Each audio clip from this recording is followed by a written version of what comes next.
Quand on constate le développement de différents pays de l'Union européenne, on constate effectivement en fait les niveaux de développement de différents pays ne sont pas tout à fait pareils. Nous avons des pays qui sont plus développés, qui sont plus modernes, et nous avons aussi des pays qui se situent dans l'est de l'Europe qui se développe moins vite. Donc en effet, aujourd'hui avec ce problème de l'approvisionnement de l'énergie sur place, nous avons constaté qu'il y a une inflation partout en Europe, et en fait ce qui entraînerait une plus forte inégalité qui va réapparaître aujourd'hui surtout dans l'Europe de l'Est.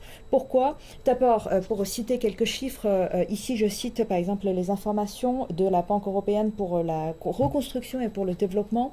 Eh bien en effet, par ménage, la consommation, les dépenses incompressibles liées au chauffage, à l'énergie est de 25% par exemple pour les familles en Roumanie, et ce chiffre est à 22% en Hongrie, alors que ce pourcentage est à 7% en Allemagne. Et en même temps, vu que le gouvernement, ils ont une différente stratégie dans la redistribution de la richesse, donc ça veut dire que pour ces pays, surtout qui se situent dans l'Est de l'Europe, ils sont plus précaires aujourd'hui face à ce genre de pénurie de l'énergie en Europe. Donc en effet, finalement, ça pourrait éventuellement entraîner une crise sociale quand il apparaît ce genre de problème aujourd'hui sur l'ampleur de l'Union européenne. Finalement, ce sont des pays qui sont moins développés, qui sont moins avancés au niveau de l'économie, qui sont les plus impactés, qui sont plus fragiles dans leur système économique.